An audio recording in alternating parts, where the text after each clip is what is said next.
Let's Perfect. start off with a very kind of obvious question, and a one to frame the rest of the conversation with. And when we're talking about your own mindset and mentality and getting to where you are, I think it's important to consider this. Where did you grow up, and what was growing up like for you? I grew up in California. Um, I'm a third generation Californian, so yeah, I do like the ocean. We spent a lot of time in the water. As a matter of fact, my father was an All-American swimmer. He was a walk-on at the University of Pacific, um, and swimming was always a part of our household. I have a younger brother, a younger sister, and an older sister. All of them were All-American swimmers, and then of course their children all became All-American swimmers, and some went on to Olympic trials and all of that. So health and fitness was always a part of the house. So even if you became an All-American in something, that wasn't a surprise. As a matter of fact, it wasn't something that you were even praised upon. It was almost like an expectation. And so there was a lot of that in the house, where the children were, I don't want to say overachievers. They were just solid achievers. And if you didn't go out and participate in sport and excel, that would be a surprise. And that's the way I grew up. College, for example, it wasn't that you weren't going. It was always, you're going to go off to the university when you finish high school, and it was just factual. So I grew up in California, and with the environment in California back when I was growing up, there was a tremendous amount of opportunity to be whoever you wanted to be. And my parents supported that, so long as I was let's just say my parents would say, so long as you're keeping the doors open, meaning that if you make mistakes, if you don't push to your potential, if you don't make effort, then doors will close. And what you want to do is have as many doors open as possible. And the doors represented opportunity. And that was really the focal point of making sure that as you move through life, doors stayed open. And that could be through your own effort, physically, or it could be from an educational standpoint or relationship building. And so growing up, I always had a quarter in my pocket, and that gave me an opportunity to do some pretty cool things as a kid, but I never took advantage of those, ever. I always appreciated those opportunities and the learnings that my parents passed down. And today, I think that's a cornerstone in my methods and my approach to helping others. Those lessons that your parents passed down, were those explicit lessons, or were they more implicit in the way they act? Some were very explicit, like, if you get arrested, don't call me.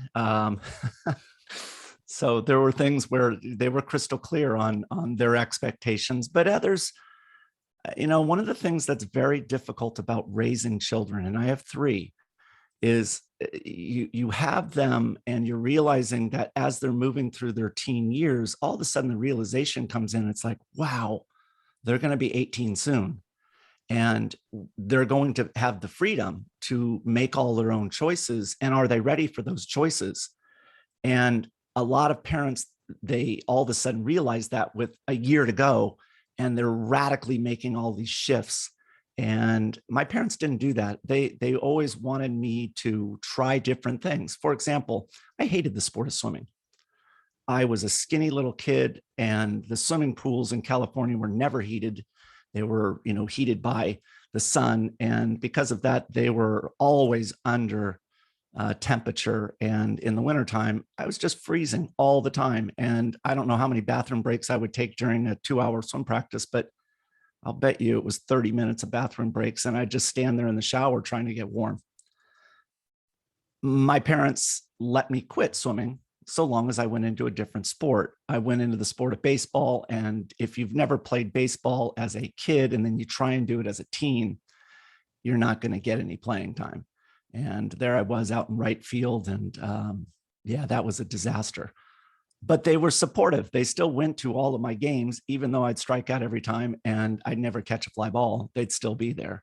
Eventually, without their pressure, I went back into the sport of swimming because it was something that I had a lot of experience in. What would you say they did well in that scenario? Giving me the opportunity to fail and giving me the understanding that if I do fail, they'll be there. And that is a very important part of raising children and coaching athletes, is that they have to have an opportunity to take risk, and they need to know that things will be okay if that effort doesn't pan out. And that's a very important lesson that I learned from my parents, is that, you know what, you need to try, you need to take risks, you need to do what others aren't willing to do, so that you're not finishing exactly where you did the year before. And that happens. We see it all the time in sport. You know, people say that they want to do things, they want to win, they want to, you know, climb the leaderboard. Well, if you're doing what everybody else is doing, why are you surprised that you're right back in the same spot you were a year ago? You have to be extraordinary and do different. And if you don't, then why are you surprised? It feels like, or it can feel like, to the untrained mind, that risk taking, that failure is an encounter with something bad. How do you see that turning up, that opinion that, okay, this is a bad thing to happen, I'm afraid of taking risk? How do you see that with athletes? I mean, as far as their unwillingness to take risk? Yeah, what does that look like? So I'll give you an example. So when I started working with Froning, this was in 2014, and he famously walked in a very long time domain event called 333 in the 2014 CrossFit Games. And he contacted me to help him with his endurance. And there wasn't an issue in terms of my ability to improve his performances in longer time domains. That was going to be an easy fix. But what if these methods that I had made him a worse CrossFitter? Like, here you are, you're taking the 4-time CrossFit Games champion, and yeah, okay, you made his endurance better, but you ruined him as an athlete. And that would be a problem. Same thing with a Matt Fraser. I met a Matt Fraser in 2014, and here he is. He's comes from a weightlifting background, and there was no question that I could help support his cardio requirements. But what if I ruined him in terms of strength? And what was really interesting about the two of them was they realized that if they didn't fix these weaknesses, they would never be able to do the things that they wanted to do. And they were willing to take a risk. As a matter of fact, Matt Fraser told me, he says, you know what? I never want to finish second again. And I know that if I don't fix this, that I won't win. And I need to fix this. And if it knocks me out of the top 10, so be it. I want to win.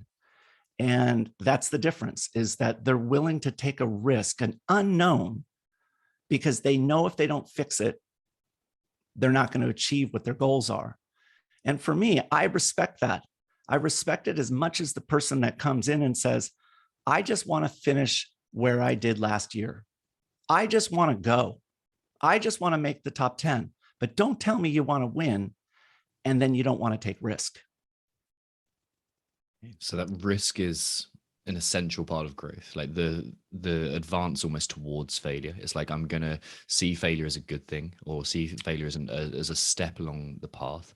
How are you encouraging that when you see that, or when you see an absence of that mentality, and someone is saying like, I want to win, I need to win, and you can tell they don't have that ability to tolerate risk or failure? How are you encouraging that when you work with them?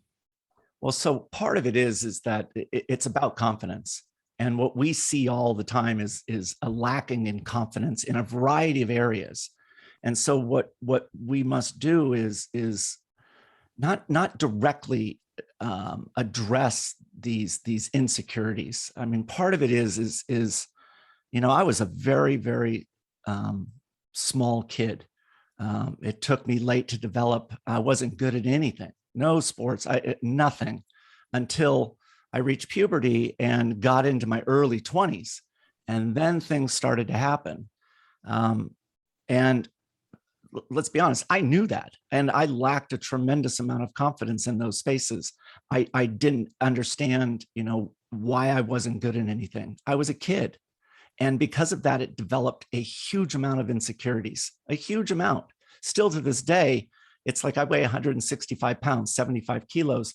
And even though I could run a 540 mile at 58 years old, you know what? I'm not strong. I'm not big. And that insecurity still exists today, even after all what I have accomplished. And so when I talk to athletes, I look at their level of confidence. And the key is that I have to measure their confidence with what their goals are, what their expectations are. And the last thing that I'm ever going to do is be condescending, disrespectful, sarcastic towards their goals. If they have a goal, then let's go for it. Like you, if you came to me and you said, hey, Chris, you know, I want to be able to row, you know, a 2K row in under 7 minutes, and I want to be able to run a sub 5 minute mile. And I would say, let's go for it. Until you prove to me that you can't do it, we're on track. We're going for it. And that's like a Car Webb. Car Webb came to me 3 years ago, and this was the last big challenge that I had as a coach. And I always took on challenges as a coach to push my risk. How do you know that your methodology is sound if you're not taking a risk by bringing on unique athletes? And we see this all the time with coaches, right? They create one world champion and then they can never do it again. And maybe that athlete was destined to become a world champion without that coach. But can that coach take that methodology that they use to create a world champion and do it again and do it again? And so for me as a coach, what I want to do is always challenge myself and take that risk to prove to myself that I have a decent understanding of that type of athlete. So a Cara Webb, when she came in, I didn't really want to take on a Cara Webb because it was very high risk. She had just placed second in the CrossFit Games, lost by a couple of points. And she calls me 2-3 months afterwards. And I'll never forget it. I always want to understand an athlete's goals and their sincerity, their passion towards that particular goal. And she tells me that what she's interested in is running a mile under 6 minutes. Now, Cara Webb is a weightlifter. If you looked at her legs, they're short and they're built for weightlifting, short, sturdy. And she wants to run a sub 6 minute mile. Now, this isn't a new athlete. This is an athlete that just got second place in the CrossFit Games by 2 points. So I asked her, I said, what's the fastest mile you've run before? And she says 6:37. And I'm like, wow, she really wants, wow. And so I asked her, I go, why? And she says, because you know what? When you race the clock, no one can ever take that away from me. If you win the CrossFit Games, maybe the workouts just lined up in your favor, but a sub 6 minute mile, no one will ever be able to question how good I was as a runner. And she's right. If you could break 6 minutes in a mile as a female, you know what? You're in rare air. That's legit. And I admire that. And so I took her on. And I believed until she proved otherwise that she was always going to run sub 6.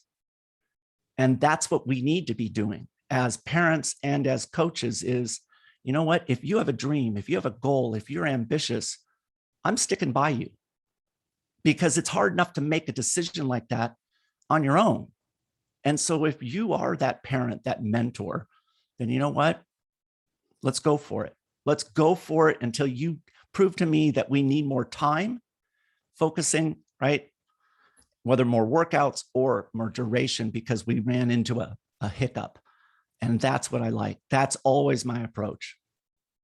You know what I found so interesting? There was so many coaches, and actually to be honest, everyone has heard the phrase, okay, you got to have a why, like that kind of Nietzschean idea of he has a why can bear almost anyhow. Like Yeah. it's been said time and time and time again, almost to the point where it becomes trite or it becomes cliche, and people are like, oh, you've got to have a why, you got to understand your why. And some whys are better than others. Some of them, like cars that you just talked about, I could feel that through however many layers of removal that's going through you, through a digital medium, and then obviously Kara's transmission of that to you. Like that's so many layers, and I could still feel that resonance, and I could still feel the pertinence of that.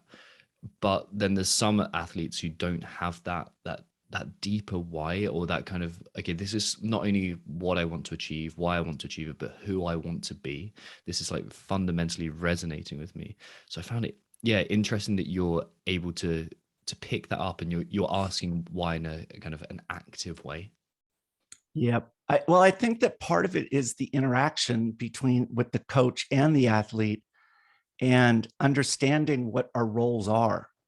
And my role is that if you have an ambitious goal and they need to understand how ambitious it is, then we're going to have to do some extraordinary things in order to achieve those goals. And my biggest frustration is when you have goals such as that are very ambitious, athletes don't take it seriously. And the problem is that will cause me to check out, and that will ruin the relationship. And that happens a lot, where athletes have these ambitious goals, and yet they're not willing to take the risk to understand, like you said, that why, because they're in this constant state of looking for a more shiny object. They're not willing to just settle. Oh, wow, Chris said that I can do a 6-minute mile and that's the goal. I'm going to move the bar and make it 5:50. That's a problem. The issue is we need to establish this relationship, and we need to be able to communicate the extraordinary situation around that goal. And in many cases, it's not like running a sub 6-minute mile or winning the CrossFit Games. It may be, I just want to be able to run the local 5K. And to that person, that is equally ambitious as winning the CrossFit Games. And so the treatment that I have, it doesn't matter whether or not you just want to do that local 5K or win the CrossFit Games. My treatment as a coach towards that athlete is the same.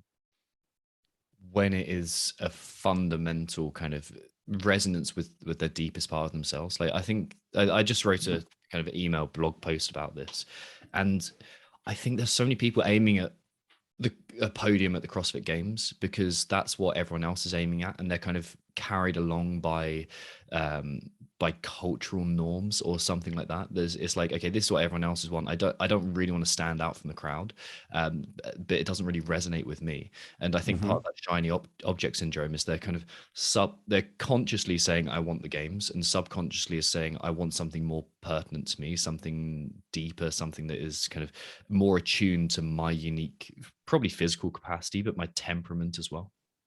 Yeah, I mean, that's a lot of people have these goals and they don't even understand why they even have the goal.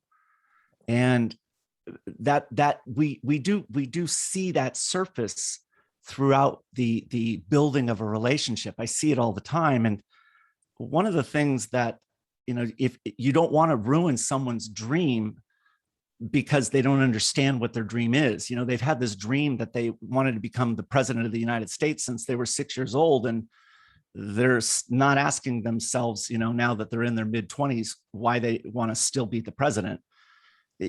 Part of it is as a coach, we have to accept those dreams.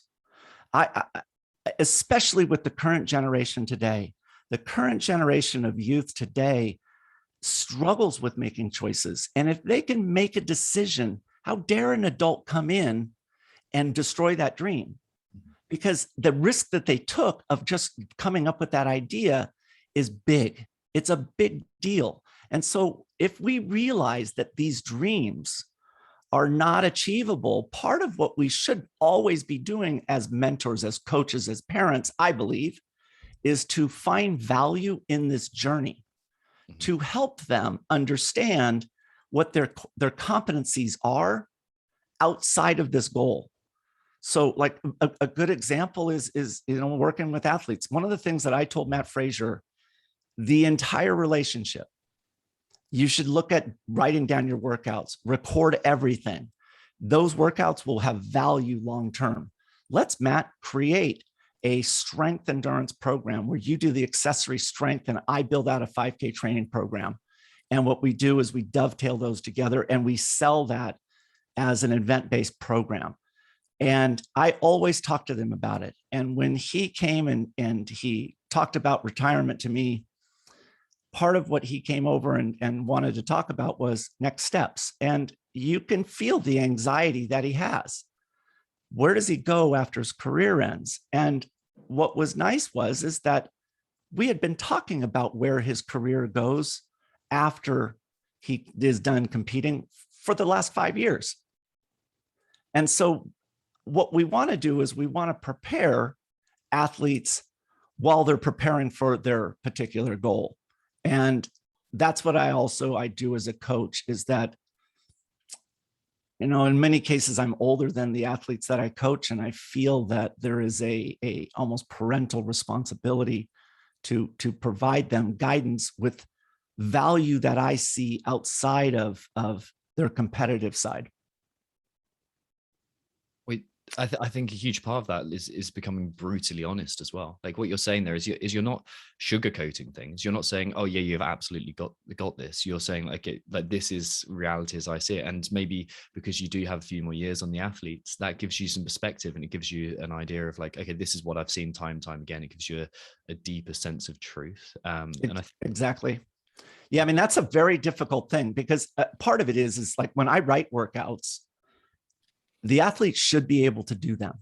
They should be able to, unless some extraordinary event outside of my view has affected that performance in some way. And so when they don't do it right, if they don't hit the targets, I'm upfront about it. That didn't go well. You bombed that. Like, you need to own that. And it is important that athletes realize that they're not going to win, whether it's a workout or a competition. This whole thing, where everybody's a winner, is really frustrating to me, because I end up getting a hold of these teens and they've received ribbons for everything that they've ever done. And now all of a sudden they're getting beat, and not getting beat by a small amount that's not even, they're in the same league. And we need to make sure that there is that side where, you know what, you're going to lose. Things are going to be difficult, but that's how life is. Yeah, you're so exactly right. You're doing people such a disservice by not allowing them to experience discomfort. Like life is like, so far for me, life has been a decent amount of discomfort, and right. And there's been a lot of shit in there, and but that only makes the good experiences even better, and it gives you that why, and it also gives you that ability to discard what was just discomfort and just difficulty, and go towards what is difficult but also meaningful to me as an individual. It gives me the opportunity to say that is for me. Like, maybe the CrossFit Games wasn't for me. I started off thinking, oh yeah, I was in the military at the time, very fit when I found CrossFit, and I was like, yeah, that's for me. And it took me about 3 years to figure out that is not for me, because I kind of ignored the warning signs, the emotional side of it, the fact that I wasn't enjoying it, the fact that it didn't have any meaning for me. And then I found like a kind of a more nuanced perspective for me, and like it was failure that allowed me to do that, because I experienced it time and time again. Yep. I think that's a problem. This athletes getting over invested into their sport, like this preoccupation with results, especially if they fail, if they underperform, these expectations, these pressures that they're placing on themselves. It creates the problem, the doubt, right? The negativity, the fear, the anxiety that they have. And and that will cause them to underperform. So if an athlete only has, like you said, I just want to go to the CrossFit Games, I want to be a Games athlete. Well, what if that doesn't occur? Right. And let's face it, that is a very ambitious goal. And so in parallel, what we want to do is create a lot of value other than that particular goal. So that's another task of a coach, is we want to be doing things in parallel. And I consider that really truly taking, advantage of the available time and maximizing that time. Here, I'll give you an example of that. So early on with Kalipa, Jason Kalipa won the CrossFit Games in 2008, and I started working with him in 2012. And he asked me to help him because he was getting dead last in every endurance event at the CrossFit Games, and he figured if he fixed those, he could get back on the podium. So we started running together, and I would do the workouts with him twice a week, and we would be on the track, and I would be, in lane 2, and he'd be on my left shoulder as we were, running the circles. And Jason was slow in those days, and I wasn't intimidated at all by him. I didn't respect him as a runner, because he had just had a lot of work to do, and I have a lot of time on my feet. And so, for me to keep these workouts entertaining, I would intentionally elbow him and bump him in the turns as we went around the track. And I had this move where I would accidentally get too close to him as we're going around the turn, and I would take my elbow and I would jam it into his bicep, and I'd kind of push off of him a little bit. And I would pretend I did it accidentally. And what I was really doing was I was not only teaching him the primary goal, which was this pacing, creating multiple gears, right? These multiple intensities with, various paces, working on longer time domains, working on these different metabolic pathways. But I was also teaching him tactics. And the thing is that he wasn't ready to understand tactics yet, but I was doing it behind the scenes. And after about 4 months, Jason was decent in running, and I would still, play these games and bump him. And, like if we were running on the open road, I would, duck in front of him or tuck in behind him. Tactics.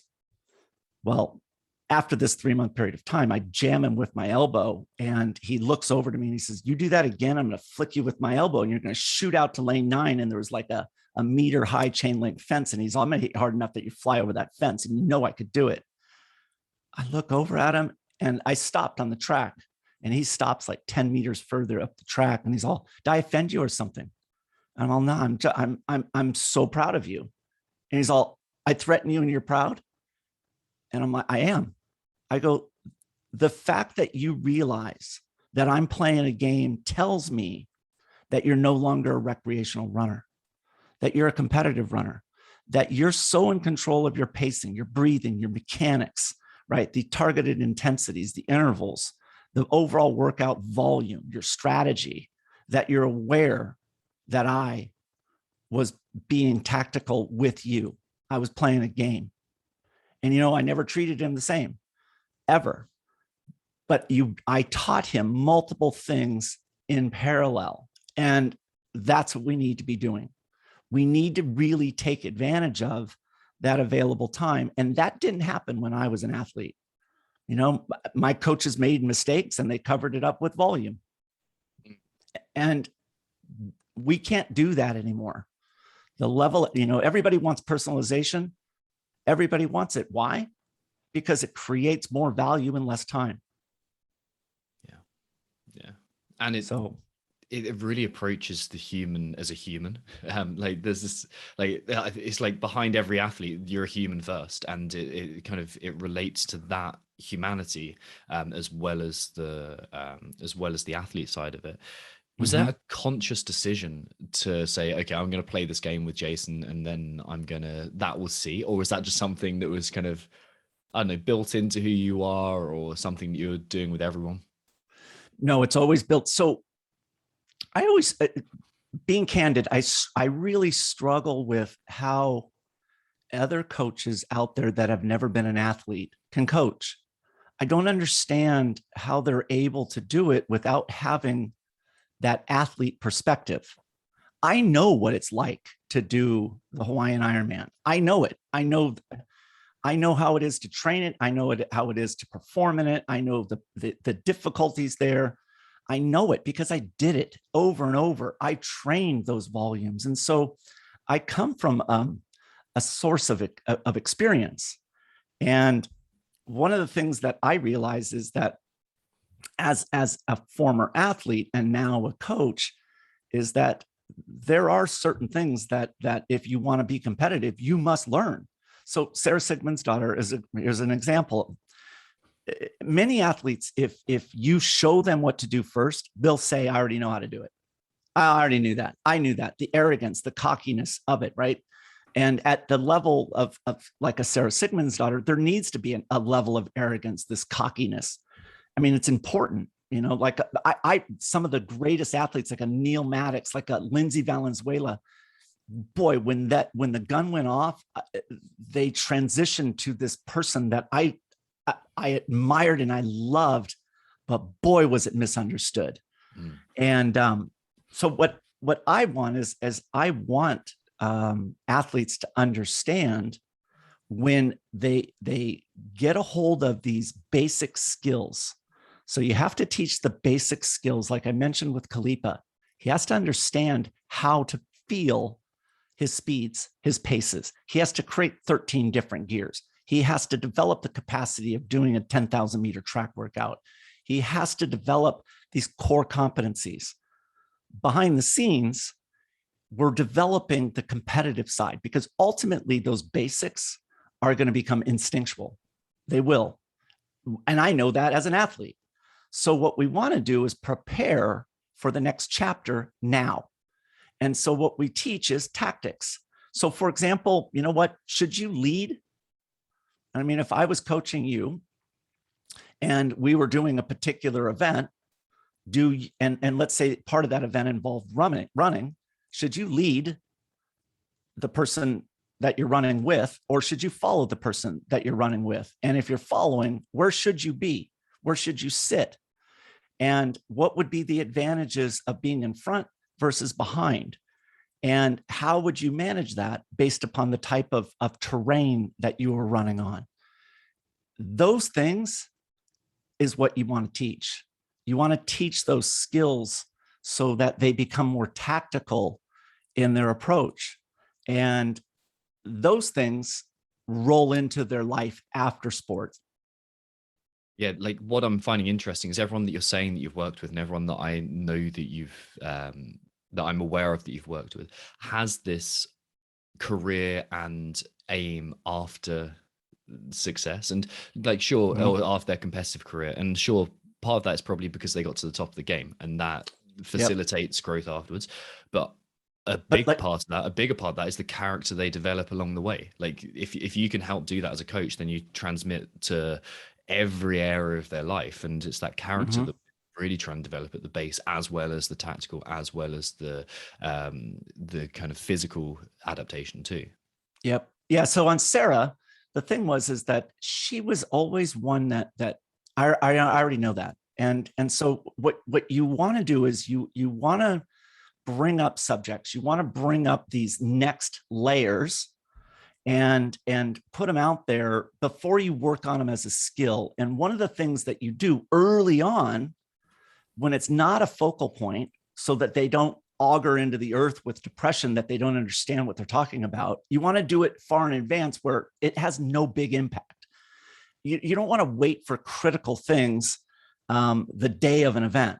That's the worst thing that you could do, because if they don't do it perfectly, now they're in a negative space.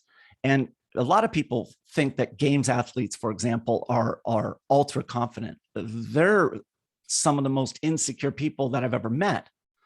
And that's why we have to be really careful with the tone that we use, or the how aggressive a particular workout is, especially if it's getting close to competition time, because if they underperform, or if they miss their last interval, right? They fail on, let's say they're doing 20 rounds of something and they get 19 perfectly and they bomb the last one, they're only going to remember that last one. And so I will do things way in advance. And with Sara, I was talking in particular about transitions and how to get out of the water and put your shoes on. And she says, I have very sensitive feet and I have to wear socks. I'm like, okay, I want to go head to head against you. I don't like wearing socks. When I run, I like when my feet sweat and the sweat like bonds the shoe to my foot and creates this monolithic piece. And I like that. And I don't worry about blisters or my toenails falling off. I mean, that's just part of the sport. And so I told her how to put on socks, and I prepped her and I gave her all the tips. And so what we did is we were at Rich Froning's dad's house, and we got out of his pond, ran up the hill and side by side, and I get on my shoes and I run down the road. I was 200 meters ahead of Sara when she came out of the barn and running down the road. And I circled back to her, and the first thing she said to me was, I'm not going to wear socks. So she learned by example that her way was not the way. Yeah. You showed her, you weren't telling her. Right. And if I told her that in advance, she would have already given me the I already know that. And she didn't understand the magnitude of it. And part of it is that our job, like you said, is teaching this why, but not being so upfront about it, because part of it is when we're teaching because they don't know. And that can be perceived by an elite athlete as creating an insecurity because they didn't know, right? And that is a concern. So another example. So I worked with Julie Foucher back in 2015, and she was actually my pick to win the CrossFit Games in 2015 until she pulled her Achilles. And she in the very first workout that I asked her to do was a 400 for time, and she got a panic attack in the middle of it. And the reason why she got a panic attack was because she didn't look at workouts and come up with a game plan. She just would do them. And part is that there is, when you strategize about a workout, there is always what we call a sticking point. And that sticking point is where a workout gets real. It's the point when you cross over into a non-sustainable pace, and it's your brain is telling you, if you don't slow down, we're going to be severely compromised. But the key is knowing when you cross over into that non-sustainable pace, that you're close enough to the finish line where you're confident you could bring it home, and the body blows up just as you cross the line. Every single workout or event that we do has that moment where we're crossing into that non-sustainable pace. And the key is timing it so that when you do cross over, you have enough energy to make it to the finish. Well, you have to predict where that is going to be so the brain's not surprised. So it's what's called a hazard score. It's your perceived amount of pain versus your actual pain, and when and where will that occur. So if you think about running a lap around the track as fast as you possibly can, where is that sticking point, that uh-oh moment, that negative thought that, man, this is way worse than I imagined it to be? Where would it occur in that lap, that 400-meter lap around the track? And for most, it's somewhere in that 250 meters range, that it's like, holy heck, this is really bad. And also imagine how bad it is going to hurt. Well, when Julie did it, she just ran it because it was just a lap around the track. And her mismatch between her perceived amount of pain before it, which was nothing because it was just a lap, versus actual, it manifested into a panic attack. Little did I know that happened to her. That when in shorter, high intensity workouts, this is her weakness. And, a lot of great athletes, they cover up their weaknesses. You just don't know. And here's a multi-podium athlete that's getting panic attacks. And so how do you write a workout that addresses that without pointing it out? That's what a coach should be doing. So what I started realizing is that I need to write workouts that force her to be aware of where that sticking point occurs. So Take, for example, if you were doing 4 laps around the track, 1,600 meters, and you're doing as fast as you could, where would the sticking point occur? Which lap? And it would be your third lap would be the biggest hurdle. And if you got through the third, you could probably bring it home for that last lap. So what I would do is write workouts that forced her to recognize that that sticking lap, that third lap, would be the biggest challenge. So I'd write workouts such as like, and this is just an example, it'd be 4 different, let's say I was on the rower and it's 4 500-meter intervals is your workout. And you're going to do a 500 at a moderate pace, rest, and then round 2 is 500 moderate pace. And then round 4 is a 500 at moderate pace. So they're all the same. But round 3, where I want her to focus is you're going to do 5 by 100-meter sprints with a very small amount of rest. So she looks at it and she's like, wow, the 5 100s, that is fast. And there's no rest. That's going to hurt. So she's going to already be aware of the point where she normally isn't even aware. But remember, why does she have a panic attack in that lap around the track? Well, the reason why is not because of the sticking point, the awareness. It's because she wasn't able to manage from when that occurred to the finish line, because the brain, it's always evaluating your level of fatigue with your remaining volume. And if the brain doubts your condition in comparison to the remaining volume, you're going to be forced to slow down. You never want the brain to be surprised.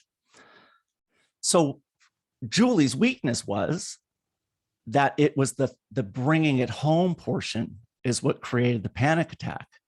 And so what I wanted her to realize was, and the reason why the 4th interval is the same as the 1st and the 2nd is because I want her to be confident that she can do it. But imagine the level of fatigue coming into that 4th interval because she had just done 5 by 100-meter sprints with short rest. But that's where she needed to build her confidence, is that, you know what, I can be smoked at my sticking point and go above that maximum sustainable pace and still bring it home. And that's what a great coach should do, is it shouldn't point out these weaknesses. What it should do is indirectly point them out and let the athlete problem solve. That way the athlete gets the win, and that's how you build their confidence. And you're sticking within their, I know, ownership of their situation. It's like, okay, I've got the answers within myself, which builds that confidence in there. I love that. I really love that. Whilst you're talking, and it's really interesting. In your first example, it was kind of somewhere in the back of my mind. In the second example, it became very obvious. The thing that kicked me out, well, not kicked me out of the military, the reason I opted to leave the military is because I was getting heart palpitations. And what they existed from when I was a kid to when I still occasionally get them. What I didn't realize is they're entirely anxiety induced. They're entirely created. And the more the fear existed, obviously, the more anxiety was created, the worse the physical effect was. And it's only been recently that I've kind of, okay, I'm going to train this. I'm going to put myself in those situations and kind of encounter those and kind of, expose myself to that involuntary way, to treat that and to kind of get more awareness and to find safety within that. Almost like, that discomfort is something to not hold on to, something to know is safe. But also the thing that you said right at the end there is something that I've been playing around with again and just introduced it very, very recently. The idea of like, okay, I'm going to finish off in a safe manner, in the same way a dentist, if they know what they're doing, even if you go through a horrible procedure, at the end they'll kind of just poke around in your mouth for a bit and not really hurt you, so you remember it as like that wasn't that bad, because your brain's only going to remember the last few minutes of it. Yep. I mean, that's the goal, right? We want to build these behaviors so that they learn and they believe that they came up with the positive strategy on their own.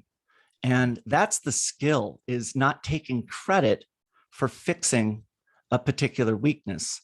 And what we want to do is we want to drive home these new behaviors so that they don't, essentially these behaviors, they become almost like instinctual. Like I said, they become automatic to them. It's kind of like you said about the dentist. You know what? It's nighttime. I brush my teeth when I go to bed, and it's automatic. And that is it's important as a coach when we find these weaknesses that are holding them back. And it's not just sport. Remember, if she's doing this in sport, she's doing it in other things. She is not properly planning for the uh-oh moment in that journey. And there is always there's always uh-oh moments. And what we need to do is we need to do a better job at the assessment. And that's where a lot of athletes, they don't understand that. Like, how do you pace a workout that you've never done before? And that is something that needs to be addressed. And so it becomes habit, instinctual, that you know how to do it. And that's the same thing with a lot of challenges that life drops in your lap. The phrase that keeps on going through my mind here is competence equals confidence. Like the more exposed to it, the less distressing the stimulus becomes. That's right. Yeah. So I'm a huge fan of finding opportunity. I always tell people that the worst workouts are ones that we don't learn anything. It was a waste of time. And that's really what we're trying to do is, one of the things that I just did is I just did so I write workouts for a bunch of different people. And one of them, Mayhem Athlete, I write their endurance workouts in the Mayhem Athlete program. And I recently just finished a 20-minute biker progression. And we had over 800 people sign up to do this. And during that 20 minutes, one of the things that I realized right away when I started looking at the athletes' results at these various workouts, because one of the things that I do is in these very unique progressions is I pull the results that are stored in an outside database, so I'm not in control of them. And I take those results and I compile them and I create athlete profiles for the people that do these workouts. And they ultimately get personalized paces on the bike erg just for doing the program. And it's a lot of work on my part.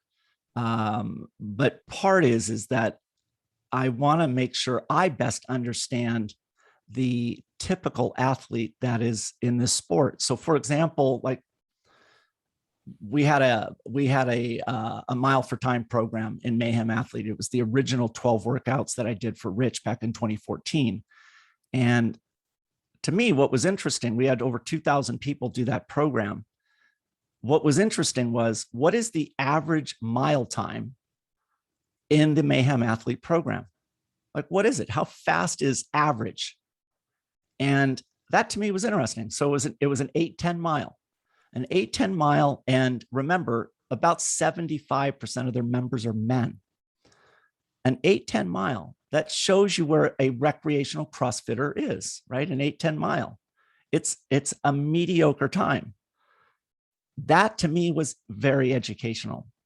In this 20-minute biker progression, one of the things that I did is I believed that CrossFitters, because they don't do long time domains, they're not able to stay engaged in a 20-minute maximum effort bike erg test.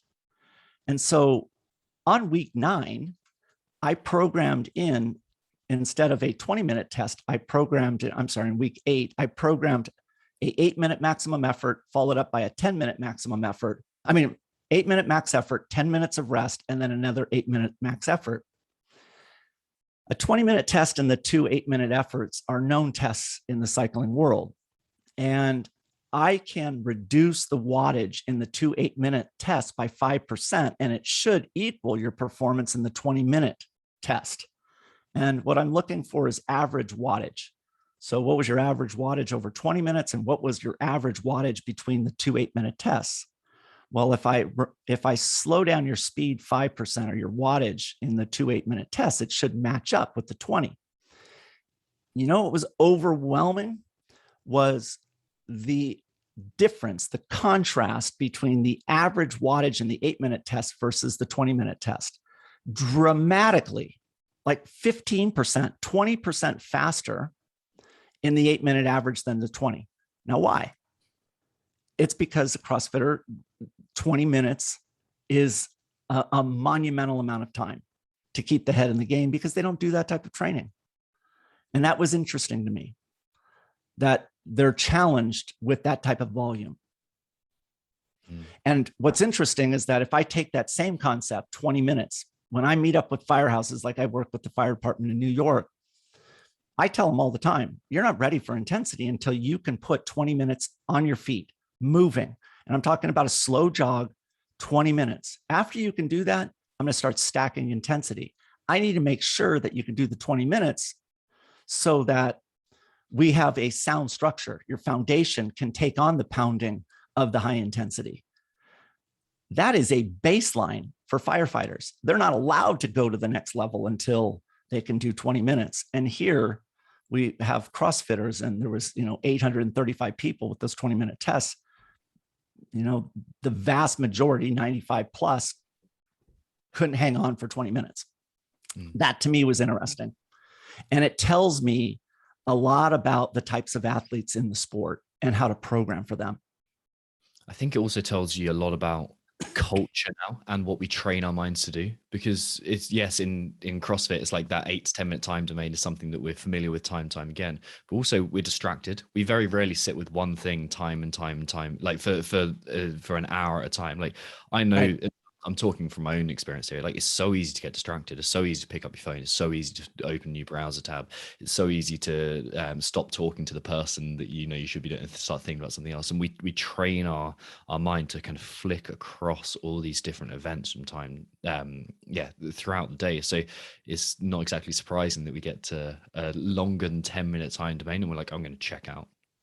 Yeah, I mean, you must have looked at that. Like, part of it is, when like they announced that marathon row, and I was bummed for our community in that the way our best of our best responded to a marathon row. It's not physically difficult. It's just that you have to sit there for a long amount of time. If anything, you would describe it as boring. Like, wow, that is such a boring event. Like, that's what you came up with, is we're going to sit here for 3 hours. Like, that I would agree. And I am always fascinated by the mindset of a CrossFit athlete, and why is that? And one of the issues that I have is negative thought. It propagates under fatigue. And if you don't do enough volume, then you're never really challenging yourself to manage negative thought. Like the Ironman, there's plenty of moments where negative thought can propagate. And now you're going down this path.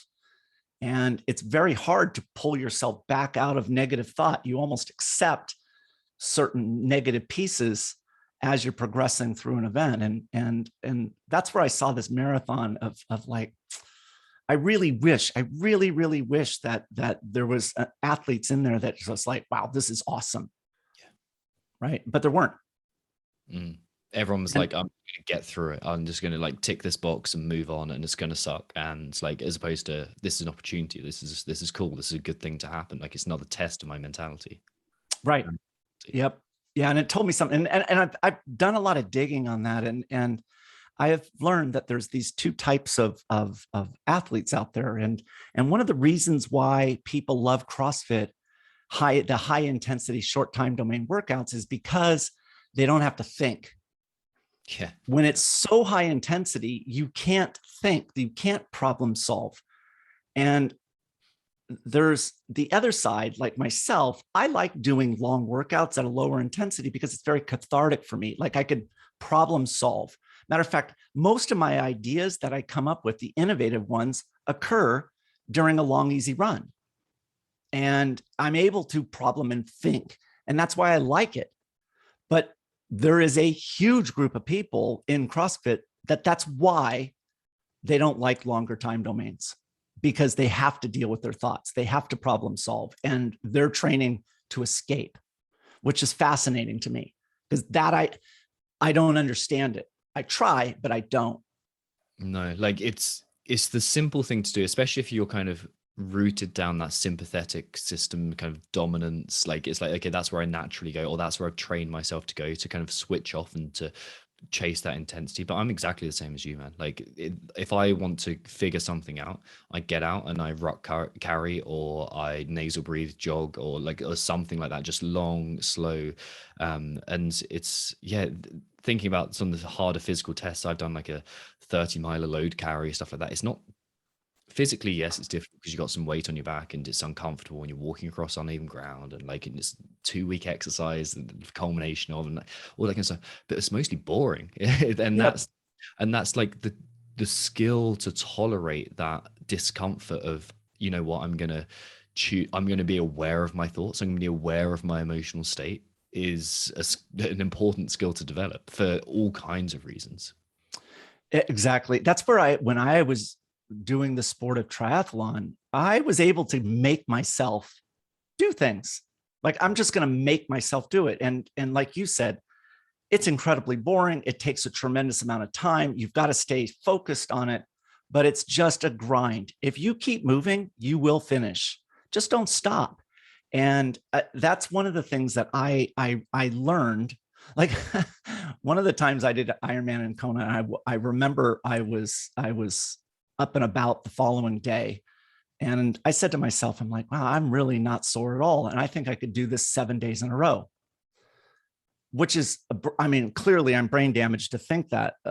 But the fact that I could make my body do it is saying something, that you've gotten to the point where you can force your body to do those things. And that to me was always interesting, is this play between your muscles, your body, and the brain, right? That here, when we train, the brain is telling the muscles, okay, you got to do this. You're doing this. And now we get to the competition and the muscles are prepared. They've done all the work and the brain is sitting there going, like, shut it down. Like it switches. And to me, the relationship between the body and the brain and those dynamics was always fascinating. If you can get an athlete to the point where I don't care what it is, I can make myself do anything, that's a soldier. I'll do it. And that's a rare thing.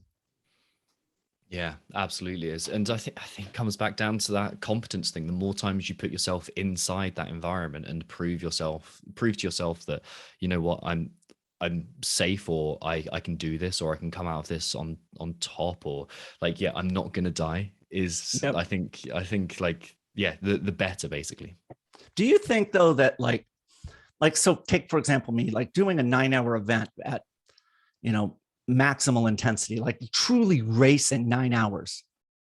I think back on that, it gives me perspective. And so now if I have to do a 45-minute track workout, the perspective of a 45-minute track workout, even though it's difficult, it pales in comparison to a 9-hour maximal effort race. And so it's the perspective of like, well, I already did that and I know that I survived and I'm good.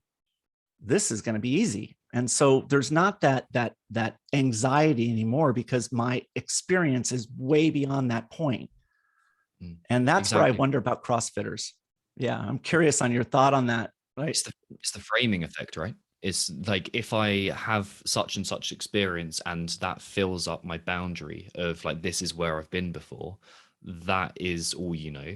Whereas if your boundary expands, the kind of the model is the comfort zone, I suppose, the commonly phrased aspect of that. It's like, if your boundary is expanded to incorporate new things, and then something else fits very neatly within that boundary, it becomes less of a confrontation with your fear. Right. So knowing that fear has a huge play in performance, right? Anxiety, especially on the competition floor. I mean, and we see that all the time. Like I work with Jason Hopper, and an incredible talent, incredible. But when he showed up at the CrossFit Games, even though he played, D1 football for Clemson, like he's been on the big stage, but when he took the big stage, that adrenaline rush smoked him. He was fried before he took the field. And so part of what I think about is is, those first time jitters, they're going to happen no matter what. You can't prepare for that until you're there, and eventually they go away. But it's the key is the training and getting rid of the anxiety and the fear of the events, the movements, the time domains, right? The fatigue, the accumulated fatigue over, those multiple events. And I don't know about you, but I just don't see that happening where the edges of their experience are pushed so wide that no matter what gets programmed at the CrossFit Games, I could wrap my head around it. Yeah, that's exactly why I want to do something like selection for CrossFitters, special forces selection. Like, I think that it would be the physical aspect of it, the injury rate would be horrendous, because it is environments, but there's something about the confidence and the kind of, oh, well, I've done something far harder than this. Like, my frame of reference is so much greater in this that because of that, standing in front of people, yes, it's daunting, but it's within my bound of comfort. It's within this like domain that know that I'm safe in, and it's somewhat within the known, I think is probably the best way to put it. It's like this no longer an event that's so far in the unknown that I get that physical response, I get that mental response, and yeah, I'm in the environment that I know I know I can understand and conceptualize. Mm-hmm. That's where I think that CrossFit, there's still room. I mean, there's plenty of room. I mean, there's lots of concepts that I would love to implement in the sport. It's just not ready yet. And the obvious one to me is time domains. That in your off season, when you want to maybe work on your strength, and and this is like from the time of after the games until, let's say, December 1, you should be building your capacity. You should be working long time domains. You should be able to, do a marathon row. You should be able to run 1 hour. And I still don't see that today. And that's why a lot of people will come and they go, is there any room in this sport, like in growth? And it's like, boy, we are in the infancy of this sport. That there are still tremendous opportunity to push the edges, especially if you want to be a competitor, because the volume still is very, very low in terms of workout volume. They're doing multiple workouts in a day, but they're all in that same shorter time domain. And there's still that opportunity to develop the aerobic side and the confidence to manage that volume. Yeah, and that comes back to what you're talking about right at the beginning of this. It takes a risk to do that, to step outside of what everyone else is doing and to do something a little bit more individual, but something that in the trusted direction of better. Yeah, I mean, that's one of the things that's like you get challenged by, and part as a coach, it's our job to make our words resonate with the athlete. And, so talking about military, so I do a bunch of work with the Marines here. And I was at a Marine base, 29 Palms, out near the Mojave Desert. And I was there training, and they have a track with a marked football field, a turf field. And we were doing some pacing drills. And one of the things that I wanted to talk to them about was stride frequency, the number of steps that they're taking when they ruck. And one of the things that the Marines have told me is that, when they ruck, they're in formation, and taller athletes have to manage their cadence with shorter athletes, which is incredible to me that is still happening. So then I talked to them about, how do they teach you how to go faster with a heavy ruck? And they all said longer stride length. Every one of us were taught that if you want to ruck faster, you got to take a longer stride. And so they demo for me, and it's a significant overstride. Well, when they're overstriding like that, their heel is reaching out. Now they have army boots on when they're hiking. And so they're laced up, and they can't, control or relax that dorsiflexion of the foot as it makes contact. And so when the heel hits, the toes want to hit the ground, and they get a tearing in the shin splints. And so the number one injury is shin splints.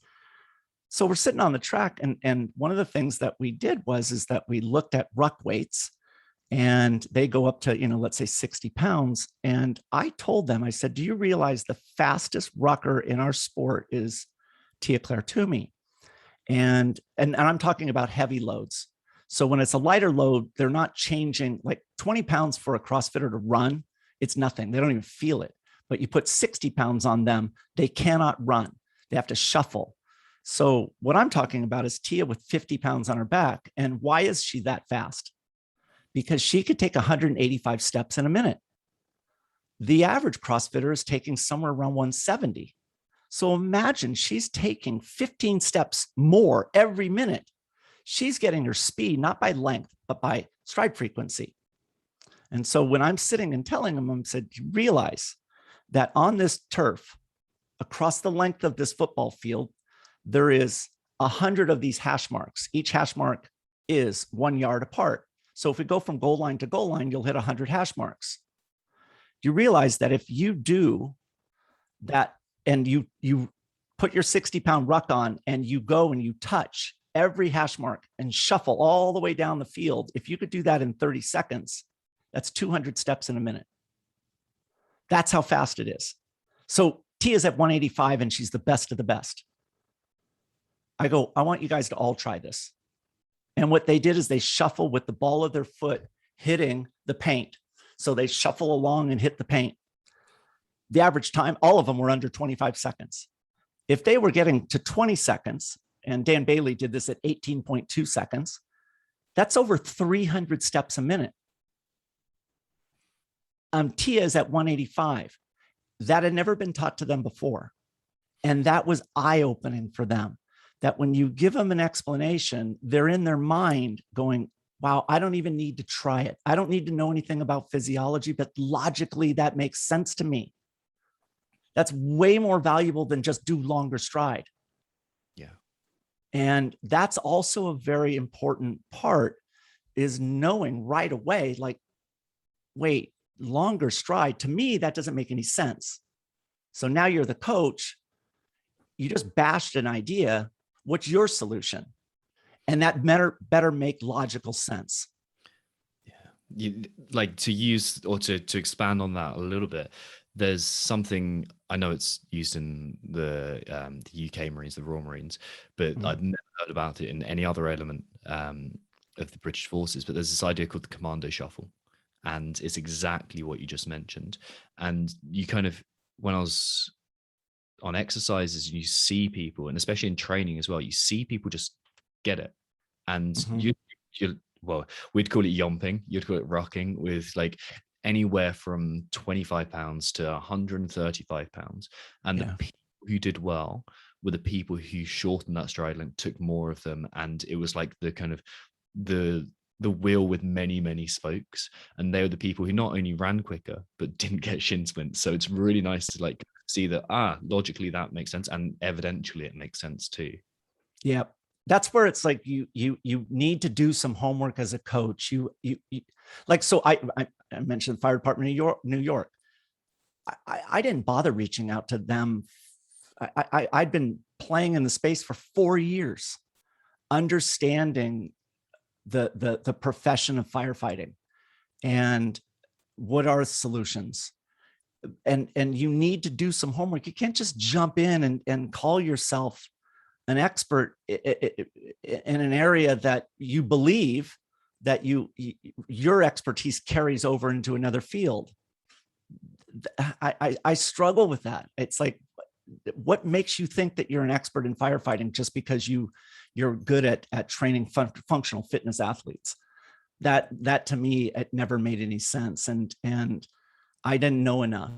And that's where I spent a lot of time understanding, like, where is the value in what I know, and how can you provide value in that particular profession? Just the same way I was mentioning about the Marines.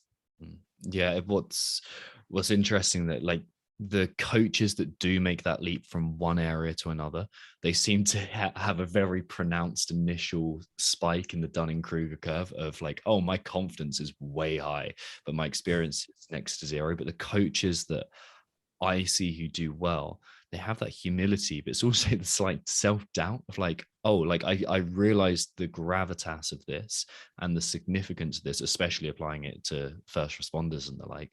Mm-hmm. My confidence on that first spike is kind of squashed, and that I go straight back down. Like, sure, my confidence rises eventually, but like that ability to squash your own Dunning-Kruger curve is, I think, an important skill for a coach to develop. Well, I mean, think about how much time that you have put in your knowledge base, and it's an incredible amount of time. And like, people always like, are you surprised at like overnight success? And it's like, what are you talking about? Like, the amount of effort that I have put in and still put in, it's monumental. And I always struggle with the fact that people will jump onto a particular scene, and you look at their experience and it's like, how is it possible that they can back up this bravado? And I that, to me, I've never been able to do. And maybe because I was a small little kid and that insecurity still exists. Mm. Yeah, Maybe. my life would be much easier if I did have that bravado straight away. But maybe that's why you resonate, is that you're trying to convince yourself that what you're saying is actually correct. Like, you're having an argument with yourself. Okay, that makes sense to me. Yeah, well, you want your own bullshit filter on, don't you? You want to. Oh no, I caught that. I saw that, and I'm lying to myself, and like, we all do that the whole time. It's just whether you catch it or not. Yeah. Yep. Yeah. That's why when I talk about physiology, like so this aerobic capacity seminar that I provide out in the CrossFit community, one of the things that I explain early on is the human body is logical. And if you can't follow the logic in your head of a methodology that I'm proposing, or if someone else is proposing it, if you can't follow it in your head, then it's just too complicated. And then the BS meter kicks in for me. Why do you have to throw in a bunch of scientific jargon to explain something simplistic? Because the human body, if you put a stimulus on it, you get it good nutrition, you get good recovery, you create an adaptation. And that's how simple it is. If you read about a particular subject, your body is going to learn that subject. There's your adaptation. And that's how beautiful the body is. And so you can follow the logic. And if you can't, then that coach, I'm questioning whether or not they've got it, because they're providing a bunch of big words to confuse and to intimidate. And I try not ever to do that. The problem, and I'm curious if you do it. The problem is that we get comfortable in our own storyline, and we think that because we've said something 100 times that everybody else understands it equally. And one of the things that I learned a couple of years ago was, many CrossFitters, they've never been to a running track before, and they don't even know what direction to run in. My assumption was that was a given. Everybody knows where to start an interval on a track and what direction to run in. And that's just not true. And part is be careful in saying things to yourself over and over again, because others may not understand that basics. You know, like we talk about dumbing things down. It's like, be careful on your creation of acronyms and your assumption that other people understand those acronyms. Yeah, well, I suppose the challenge is to advance your thinking, you've got to create mental shortcuts, and you've got to create assumptions, because that allows you to bypass the basics every time you think about it. It simplifies an element, and then you can grow and expound upon it and dive into new elements from that. But that is taking on board the idea that actually everyone knows what I'm talking about, like you said, which is a challenge to you as a coach. Mm-hmm. Yep. Okay. Yeah. There's I don't know whether you've ever read any Richard Feynman, the physicist. No. He's got this book, Six Easy Pieces, and this is a guy that worked on the Manhattan Project. He's an incredible physicist, so advanced in his thinking. But he wrote a book, Six Easy Pieces, and it was anyone can get in there and understand it from the baseline, and it takes you from simple understandings all the way through to quantum mechanics. And like, sure, at the end it gets a bit straggly, but you understand the basics that is built on, and that, I suppose, is the sign of a good coach, a good teacher, someone that can explain without that unnecessary complexity. Yeah. Yep. Yeah. I mean, I think that you're right. Like, what we're really doing is creating this environment, right? And yeah, there's all different types of techniques that are provided within that environment.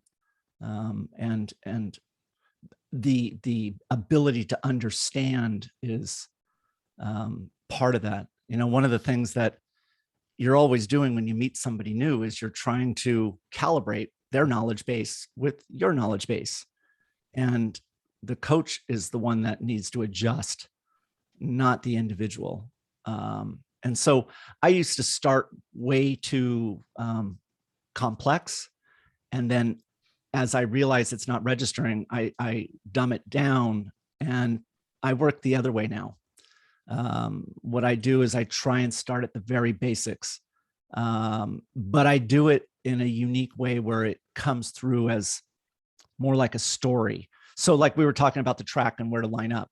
In my seminar, I talk about the first time I did a track workout with Jason Khalipa, and Khalipa didn't know. He came to the track and he lined up to do this workout on the turn. And I now leverage that story and say to, in the seminar, in my interaction with Jason, I tell Jason, well, why are you lining up on the turn? That's not where we line up, that there's 4 corners on every track and each corner is separated by 100 meters. And it gives me a chance to talk about the basics in a particular topic, such as doing track intervals, but doing it in a story, or like when I went to business school, we called them case studies. And we would, I share them through case studies, and it is a more protected way to talk about something that an adult won't likely bring up because of their insecurities. They don't want to sound dumb. Like, what direction do we run in?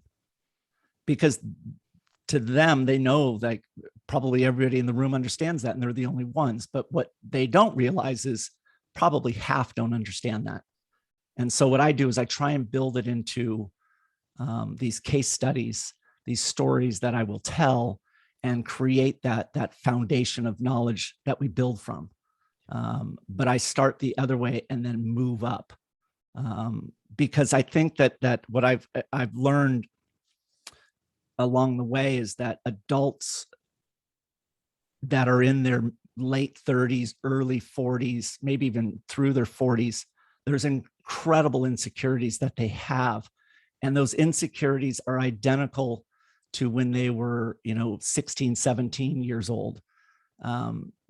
Life has beaten them down, and they don't realize it. These insecurities have manifested themselves in the business world that they now have segmented into their physical world. And their physical world is now carrying all those insecurities. And mainly because if you're in your late 30s or 40s, for most people, life has gotten in the way of their fitness, and they've lost their fitness, and they're now insecure because they know they've lost it. Plus those insecurities that have been pushed on them throughout their life are now buried in the physical side. And what we want to do is we want to start out by talking the basics and having these things be almost obvious to where they answer those questions and know them, because every single answer that they get right builds that confidence and pushes that insecurity out of them. And yeah, that's one of the main things that I've really gotten to respect is adults have these insecurities, and it is in their physical side, because life has beaten them down and they are now behaving like a teenager, those insecurities. Well, And they're buried in their physical world, and they're also baked into their identity, and that identity mm-hmm. exists to reduce complexity. So it's like, Yeah, if this is my identity, then it's easy to overlay this lens on my interaction with the world.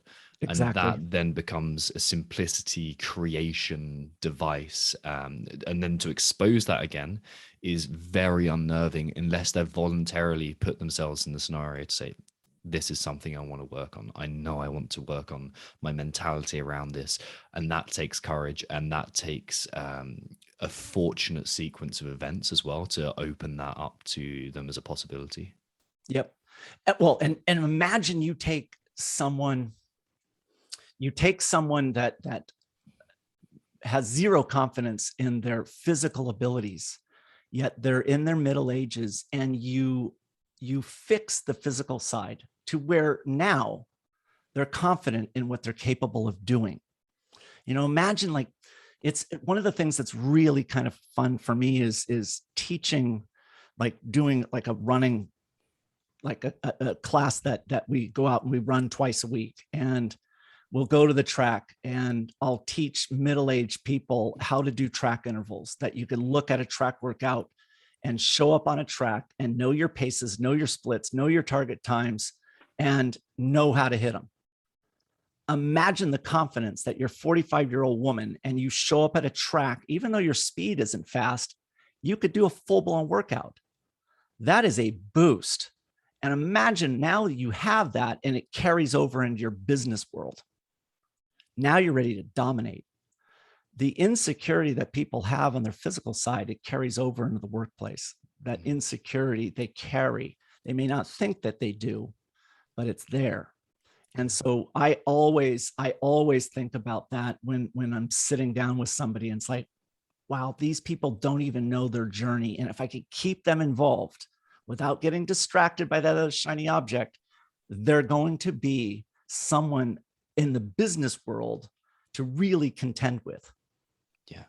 And they're a better husband or wife or father or mother, and they're a better friend, and they're a better athlete, and they're better in their career. And like, there's this a developmental psychologist called Piaget, and he kind of said that we learn from the micro movement to the macro kind of almost imperceptible level of what makes a good human.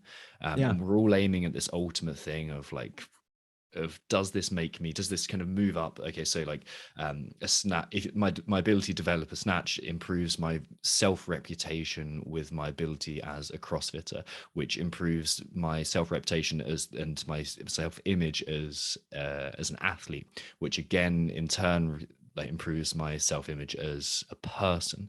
And we kind of, these small interactions that coaches have with athletes and athletes have with themselves every day have these ramifications far beyond the smallest movements that we're focused on.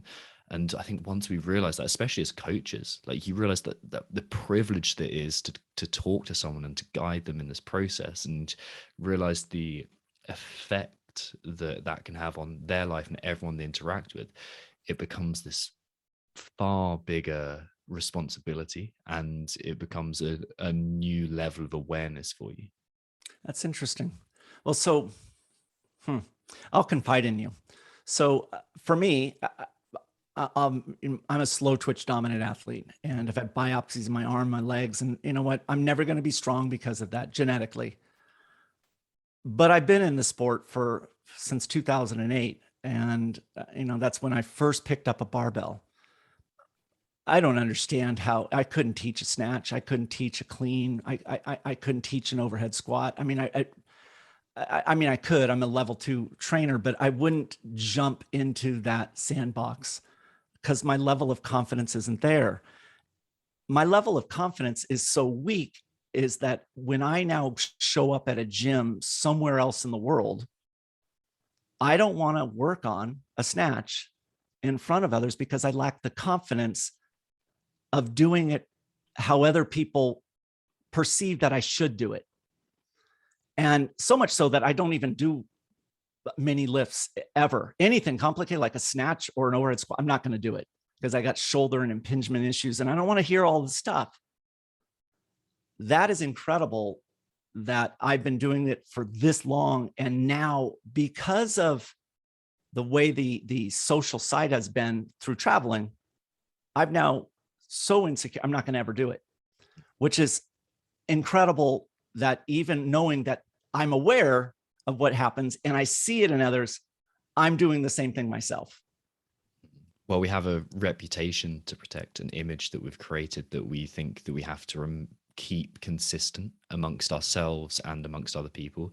And if they can't see that in a vulnerability, then it doesn't exist to ourselves. It's kind of like a lie of omission. And like I do this too, like especially like having the background that I do, and previously doing a lot of endurance sport, like I feel like, oh, I should be the endurance guy. I should be able to go back and do that. But like I'm not going to expose myself to it sometimes, apart from when I'm really feeling like safe. I think is probably the environment there.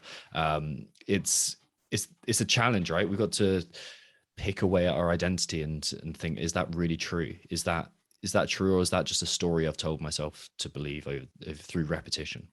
Yeah, it's a bummer that I feel that way, and I always think, oh man, I'm gonna just, you know what? Who cares?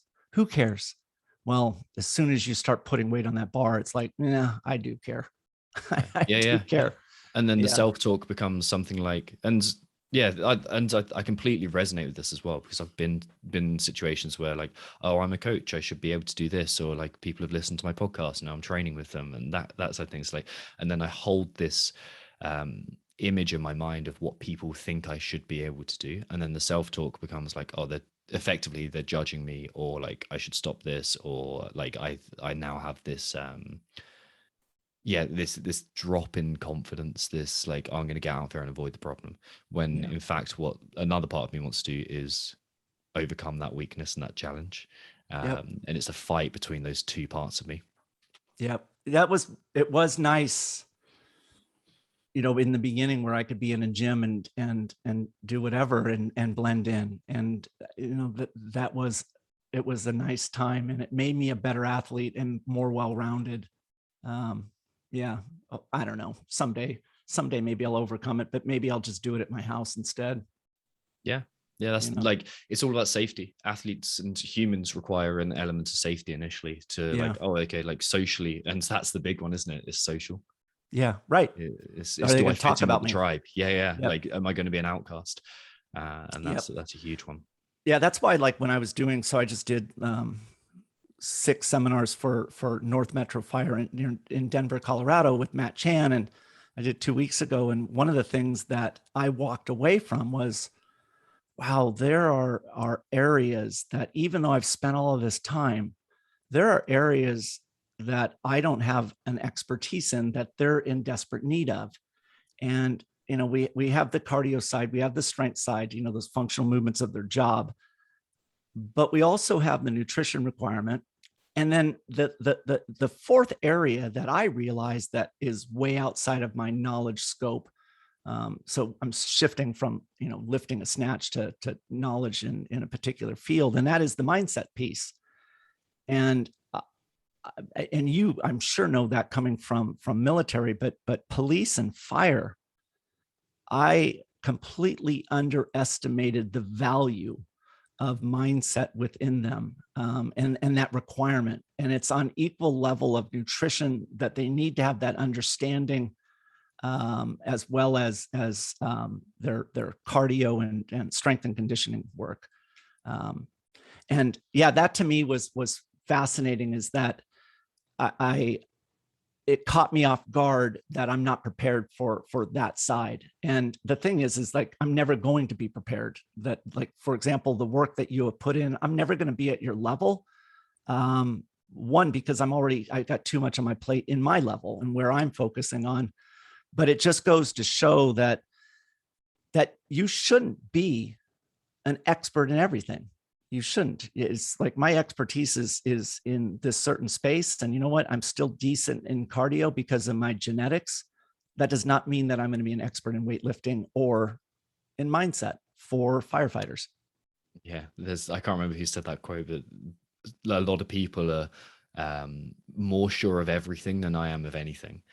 And like a lot of people are very, very confident, but I don't think you should be, yeah, like you said, an expert in everything. You can't be. There isn't the time, there isn't the energy available, and there isn't your own proclivity to learning either. Like, you're going to Yeah. be interested in what you're in, and I'm going to be interested in what I'm in, and hopefully together, through combination of that, we find overlapping areas of the Venn diagram, and Yep. inside that is our best direction or our best aim of moving forwards. Yep. Well, that's where I found like other coaches. So like take Ben Bergeron. Ben is a CrossFit coach, and working with him and his athletes like Katrin, what's beautiful about Ben is that he is an expert in his space, but he's confident in his space. He recognizes that he needs outside help, and he's not insecure by bringing me in and providing my expertise into his equation. And I think that that says a lot about people out there, that they realize that there's nothing wrong with only knowing what you know. So long as you're not defensive. There's other coaches where I'll, so to clarify, many cases in the CrossFit world, they have a CrossFit coach, and then I feed into that program. So they're the ones that are managing the program. They're ultimately responsible, but I communicate with both the athlete and the coach, but they're making the choices. So if I make a recommendation, say, if you want to get to a 520 mile, I need a third day of training per week. Collectively, they come back and say, no, the answer is that we're still sticking with 2. All right, that's fine. That's fine. But what I want is I want that coach to be secure in my role and their role, and respectful of that. And that is something that I've also realized is not commonplace. I think that Ben Bergeron is an anomaly, where he's so comfortable in what he is able to provide. Plus, I don't want to do what he does, and he's is the best at that side of the equation. And that's where those collaborations really work, is that we're confident in our own space. And that's where we want to stay. Yeah. Where there's others that say, I want to do everything because I can do everything. And that I run from. Yeah. I spoke to Adam Neiffer, Justin Medeiros' coach, on this podcast. Was probably, I think, the second or third episode of the season, and we spoke about his outsourcing of skill sets, and how he kind of goes, okay, we're gonna go spend time with Matt, or we're gonna go spend time with this strongman coach I know. And his point was that if we're all in alignment with the same goal, if we're all trying to, in his case, make Justin the fittest man on earth, then why would I get in the way with that? And that's the goal. As soon as it becomes grow my Instagram following, or make money from the business, or whatever it is, or prove to myself that I am as good as I hope to be, then that takes us away and into that place of sacrificing the ultimate goal for our own ego.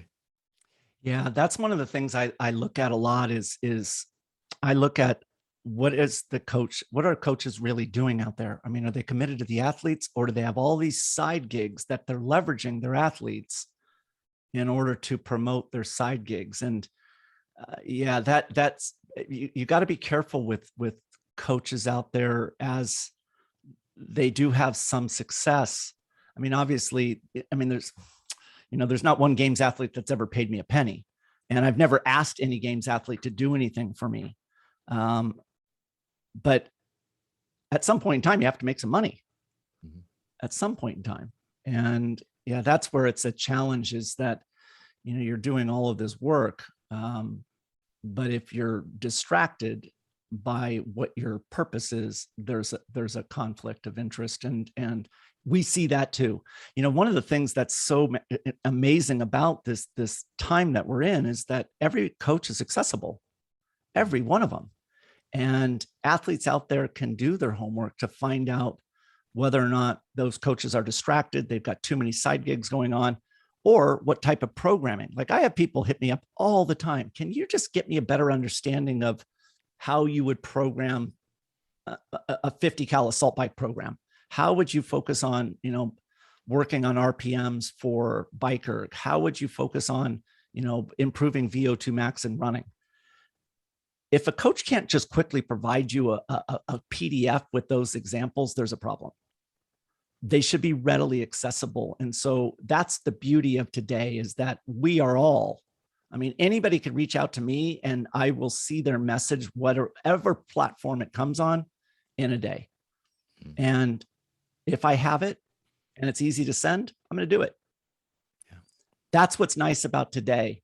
And if coaches aren't providing that service, then find somebody else, because there are many that are motivated and highly skilled. They just haven't been given the opportunity yet. And that's where I was really lucky that when Jason Kalipa, it's funny, we were talking yesterday, and I'm going back to California on next Monday, and I'm going to teach at his gym on the 23rd. And I'm super excited about it, that the fact that we have a solid relationship, since he left the sport in 2015. And I'm fired up after, 6 years after he's retired, that I get to go back and teach. But Jason, the beauty is that he was a former champion, and he did every single thing I asked of him. And what the best is that he actually performed and delivered. In 2013, he won 3 out of the 4 endurance events, and he got second place overall. That's a very cool thing. He gave me the opportunity to show others what I was capable of doing. And that's what people need to realize, is that don't always necessarily go after a big name, because they may not even have their credentials. They happen to be there at the right time. And that doesn't mean that there's others that are out there that are equally, or if not better. But do a little bit of homework and ask people, coaches, for samples of their programming. And if they don't have it, then you're not important enough to them. Find somebody else. You need to find someone that's willing to commit the time. Yeah, exactly. Especially if you're working on a one-to-one basis. That's why we give away so much for free, because it's like, we want you to trust us and to know that we're good enough, and to know that we're right for you. If you're ever going to decide to work for us, or work with us, sorry. Yeah, it's very, very important. I'm going to have to wrap up very soon, because I've got another 2 podcasts today. But let me wrap up with one question. What do you do for a regular basis for your mental health, and to kind of make every day count? Oh boy, that's a tough one. So the only thing that I do, and part of it is like my wife, she does meditation every day, and she always is asking me, and it's like, I can't do that. I can't like 30 minutes. Like, I have to compress my day as it is, with the things I have to get done.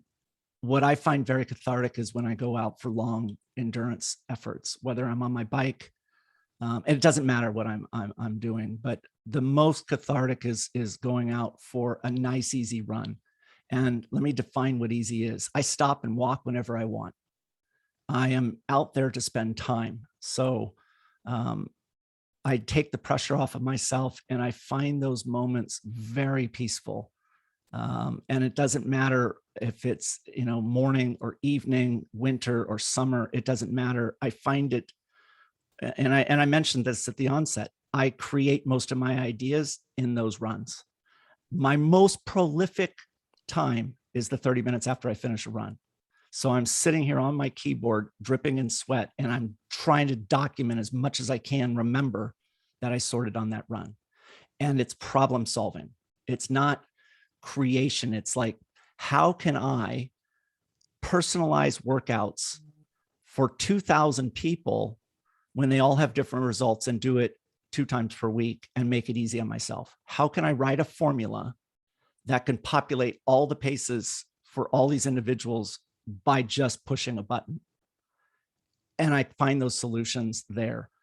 To me, that's cathartic, where I'm able to do these problem solving, because what keeps me, the anxiety that I have is at night, which keeps me awake, is that there's too many unanswered things, because I'm trying to create instead of duplicate.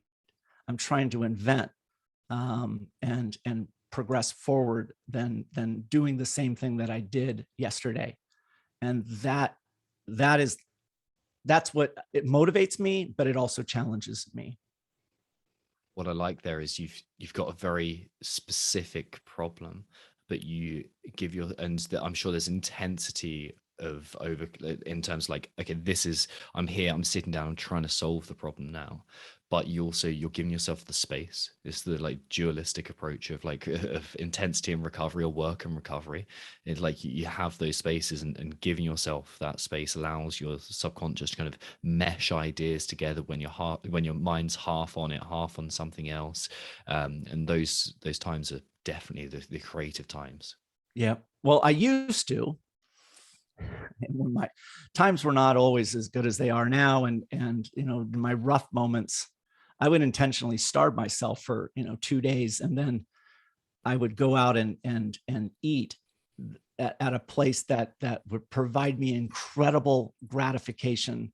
And there would be that momentary like euphoria from having, and that was always cathartic for me back in my bad years. And I find that going out for a run is is much more positive than starving myself for 2 days.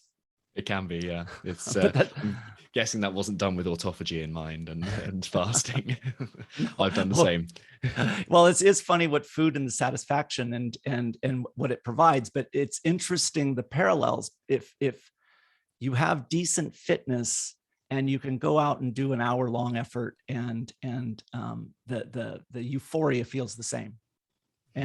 But it's just, it's not as embarrassing to say that I'm starving myself just to eat something, a burrito with all of the fixings versus going out for an hour-long run. Mm-hmm. Chris, where can people follow you? Where can people find out about your seminars, sign up to like newsletters, all that kind of stuff? So go to aerobiccapacity.com. Aerobic Capacity is Instagram, their Facebook page. And like I said, we do provide a lot of free information and content out there. If people do have questions, reach out on Instagram on Aerobic Capacity, and just, if I have something, and send me your email, I'll just send you that information. I really am sincere about that. I have never had a games athlete to pay me any money. If I can help somebody, provide them with a simple PDF that takes me 5 minutes, I'm going to do it. But if you want me to write your whole, master's program that you want to sell, that I won't even respond. But reach out, and if I have it, I'll respond and I'll send it to you. I'm happy to help. That's why, like for you, it's like, it's a privilege to be able to talk to you, and you're an expert in your field, and I really respect what you do. It's an area that I don't understand. I wish I understood it more. But I am grateful to have like these types of conversations, because it broadens my perspective in where I can go as a coach, knowing that there's other experts in the mental side that can keep pace. Well, thank you, Chris, because like I feel exactly the same way. I don't want this to become too sycophantic, but I followed your work for a long, long time, and you've really influenced me, and I know you've influenced our coaching team as well in some really great ways, especially as an example of a coach that we want to model. So thank you very much for that, and thank you for your time today as well. Well, thank you. All right, let's talk soon.